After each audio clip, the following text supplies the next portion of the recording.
Today's a good day, and appreciate what this group has done to this point, and for we have 105 kids in fall camp, and everyone made it back safely. A lot of them were able to go home for a bit, and so it was fun to be in the meeting room with them all, and certainly looking forward to getting going on the field tomorrow. And certainly there's the legislation has changed.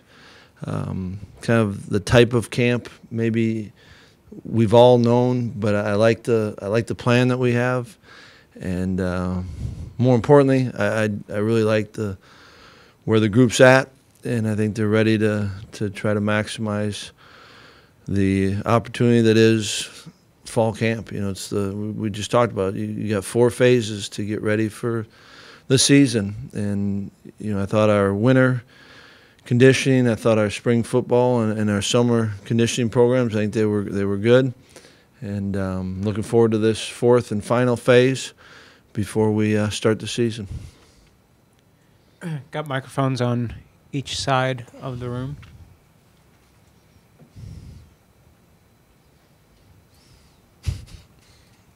You didn't have to. Coach, I know you guys have been impressed with Tyler Biotic the last year or so, and do you feel like he's a guy that is making enough strides where he could force his way onto the field, even though he's working at the same position as Dieter right now?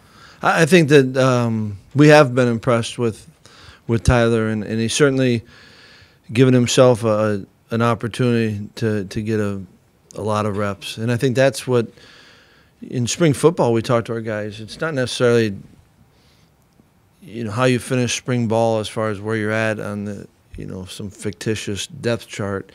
It's, do you earn the right to have a lot of reps in fall camp? And I think Tyler's a really good example of that he's done that. He's earned the right, and I'm excited. I'm excited. I know Rudy's excited to see him get a lot of reps and see where he's at and how much he can help us this year. Gennaro, over on the left. Paul, when you have the kind of youth you have at quarterback, especially with a guy who's coming into his first year as the established starter, what kind of sort of mental and maybe physical preparations do you expect from him in the off season? And how did Alex? How do you think Alex fared coming into preseason camp? I like where he's at right now. I've liked what he's done.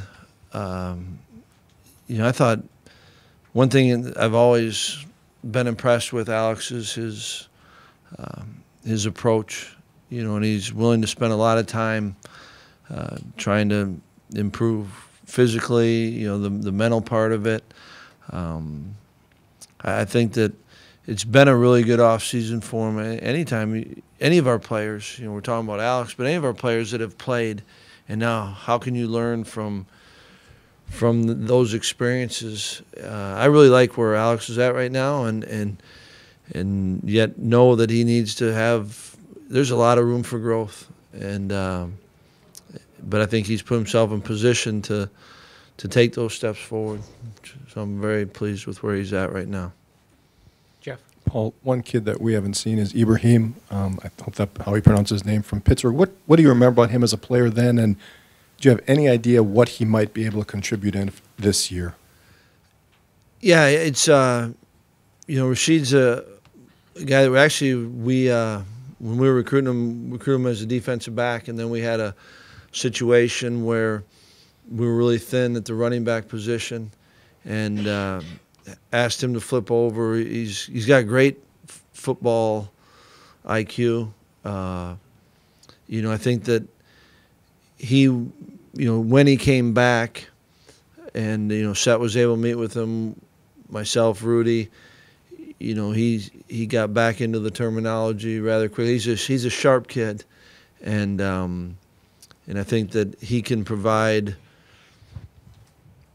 He might be able to fill a void that we may have, particularly as a kind of a third down back. Jesse. Paul, you mentioned Rashid. He's one of a few transfers you have that with the potential to impact the team this year. How do you guys decide or determine which transfers to take and how that works? Is it similar to your approach in recruiting a high school kid? I think it's similar in that, they have to. We have to feel confident that they're going to be a really good fit with the team, and that there's a place for them to, they can get opportunity. It's in some ways it's similar to when we haven't recruited a lot of junior college kids here, although Andrew Van Ginkel went that route, but it has to fit too. Their window of opportunity is shrinking. There has to be an opportunity, and we haven't hit. We missed on 2 years ago. We missed on one. I don't think we really knew. But the ones that we have now, Ram we knew about. Nick Nelson, Durante knew real well. Chryst and Sheed, we knew really well. So I think it helps if you know who they are. And biggest thing is, are they a fit? It goes back to with Russell. We spent a lot of time with our players and with Russell, getting to know them. Is this a good fit? And I do feel that's what I've loved about where Nick's at, and I think Chryst and certainly Rasheed hasn't had as much time yet, but I think they'll be really good fits with this group of players that we have right now.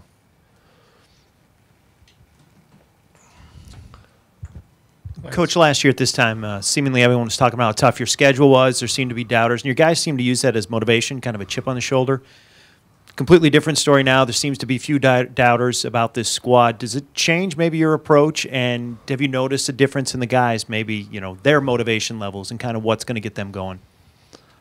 I don't believe that our group was overly influenced by the outside, and certainly they hear it, and does it change your approach? It shouldn't change the fundamental parts of your approach. I would hope every kid's approach. I hope Michael Dieter's approaching this year a little bit different than he did last year, because he's got one more year of experience, and you can go down the line with all of our players. But I don't think all that outside talk, whichever way it goes, can sustain real motivation, which way it is. And if I think individually guys do it, and maybe you can find whatever it is to help you get motivated. I don't think you can put everything into one bucket and say this is what did it. It's certainly it was over talked about last year. Our guys weren't as concerned about that. I think there's a human nature part that if they just keep hearing it coming at them, they might feel bowed up, I think. But none of that matters as much as how we approach it and our actions, and that's when you talk about our approach, I think it's got to be that focus day to day, and focusing and putting your energy into the things that matter most, and that's what you can control and how you approach it. Chris. You touched on the legislation, how it affected how you planned out camp this year. What have you done to the schedule to make camp not maybe feel as long as it's going to be? Maybe last year you guys went to Lambeau. How have you and the staff kind of looked at that when it's only the 28th of July now? Yeah. It will be longer. You can't shorten it. One thing that I thought was important is, we're kind of using the whole day, but not the evenings. And, I think then you looked at, you want to have a consistency with the players, and that they can get into a routine. And so we've got that routine, but there'll be 2 nights where we're practicing at night, and I think that's important, especially with our first game being a night game. And then we are going to go to Milwaukee and practice in Milwaukee. And I think that'll be good for our players to get away from Madison for a second, come together and also perform, out of the conventional Camp Randall or the grass field or the indoor facility. So we are going to go to Milwaukee, and looking forward to that. And then after that practice, we're going to watch a Brewer game. It'll be pretty cool. Thanks for getting that in. No problem. Hey, Paul, if I can follow up on Jesse's question about transfers and what you said about finding good fits, how much of that is, in terms of finding a fit with team chemistry versus, on field, the hole in the roster, a little of both? Yeah, I think it has to be, first and foremost, is fit with the team, fit in the locker room.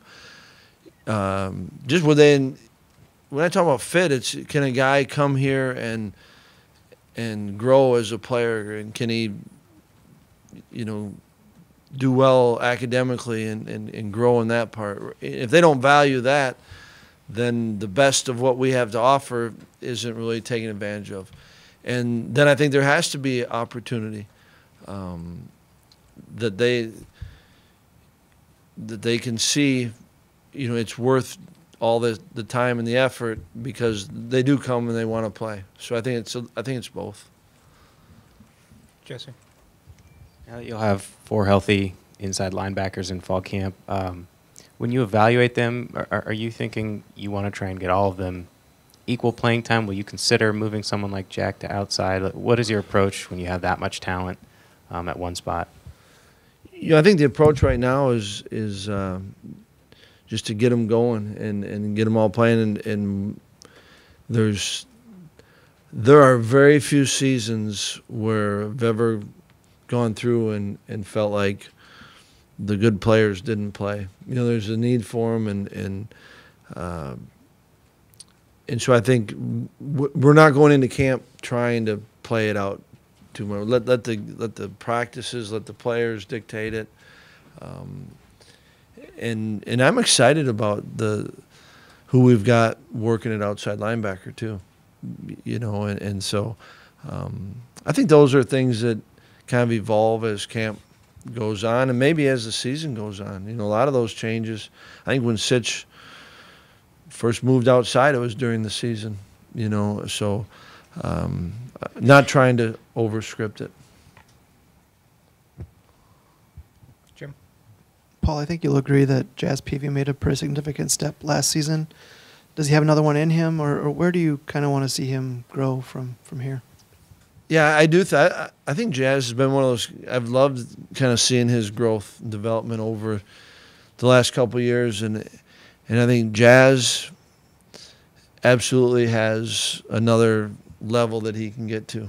And we just spent some time with the team. If we want to be the best team we can be, every guy's got to find a way to improve and to raise their level. And yet I think Jazz absolutely has. I've liked what he's doing, but I think there's areas that he can absolutely get better in, and that's the fun part. That I think everyone, of all the kids that came reported today, they've all got something to work on, and it's not that you got to make it up, but they can all get better. Right. Trell's kind of played a jack of all trades here, playing a bunch of positions. What makes you confident that he can make that move to safety and play well there? I think Trell's one of those guys that he makes you feel confident, and he went through it in the spring, and boy, he's had a tremendous summer, and I'm excited to see his growth and development. But I think Trell's the guy that. Why do we feel confident? Because Trell gives us that confidence. Is there anything you guys do as a coaching staff to kind of self-scout and find ways that you can improve, even just your ability to teach players or your schemes as far as on and off the field? Absolutely. You spend a ton of your time trying to figure out what's the best way to run this drill, what's the best way to present. Tomorrow we're going to talk about these new patterns or these defense, what's the best way to present it, and then you go through a number of times, your call sheets and what you did, and looking at your by formation. You try to look at it every different way, right? Who are we formationally, down and distance wise, field position. Spend a ton of time. It'd be pretty arrogant if we're asking, and you guys have heard enough, or many of you have, about how we want our players. Just the focus is on getting better and improving. And it'd be pretty arrogant as coaches if you think, well, we don't need to get better, right? I think you spend all your time on that. Now we may do the same thing, but you better go back and look at it. Why is this the best way to do it? Are we sure this is the right way to do it? Absolutely, you have to do that. Paul, you said you'd have a better idea on injuries today. Do you know who's not going to be able to practice tomorrow? Think of the 105 that we brought in. Danny Vandenboom's coming off of some, but he'll be able to practice. I think everyone's going to be able to practice. Pretty sure I'm right. People seem to, or some of the players have said, Leon Jacobs has made a big step up. Have you seen that? I mean, could this be one of those seasons where a kid kind of gets back to where it maybe should have been all along and has a monster senior year? I think that's how those thoughts, Tom, were kind of what I was thinking at the end of spring. I thought he did a really good job and started feeling comfortable at outside linebacker. And then, there are times where you're like, geez, should we have been moving? This time last year, he was at fullback. And then, he moved over and played inside because of what was happening injury-wise last year. But I do think Leon's capable of having a really good year. And, can he be what Moose was last year? And I think that right now I'd say that could be, where Moose played a lot and was active, but last year Leo he became that starter and had a tremendous year. And I think Leon's one of those. I think Trell's capable of that. I think there's a couple guys, but I really do. I think the guys are talking for the right reason about Leon. I think he's got a chance in some ways to be different for us. Paul, going back to the Milwaukee practice, did you come up with that? Can you elaborate maybe on what are some of the advantages to doing that? Yeah, we were trying to figure out how can you, with a purpose and a reason, what are different ways we can kind of break up training camp? I've always felt like, it'd be great for Wisconsin to go to Milwaukee. You appreciate all the fans from the Milwaukee area that come here all the time, and for us to go, and I think it's good for our players to have to go practice, on a field that they're not used to, and it'll be open to the public, so the people there, and I thought it'd be a good day for us, and then to be able to tie in something that would be kind of a fun experience for our players, going to the Brewer game, I thought it'd be a good day, and obviously you bounce those things off of Coach Alvarez, and he was supportive, and so I think our kids are excited about it. Jeff? Not to belabor the point, but can you share the date with us and where you guys will be practicing if it's open to public? I can. I don't know it. The 10th, August 10th, at Custer Stadium. Yeah. Gotcha. I know it's the last day, and we got an off day after that, and I know what we're doing, but just get on the bus, Jeff.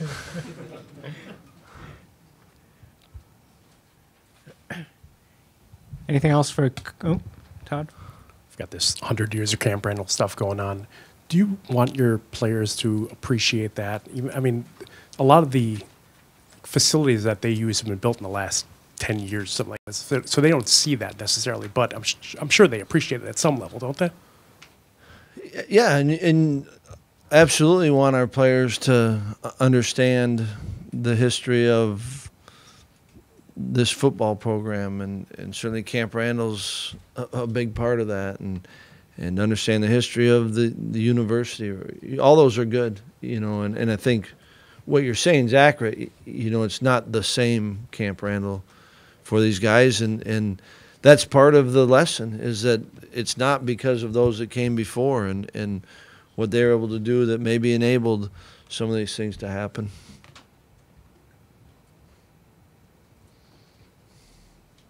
or take them up and show them the old locker room up the stairs? You can. It really doesn't. The stairs are there, but nothing else. So it's kind of imagine this. And they wouldn't care, right? Especially if you said this is where we were at. But the only feel you get for it is the stairs, and I guess you could do the tunnel. But you don't have the weight room there anymore, and it's there's been some good improvements.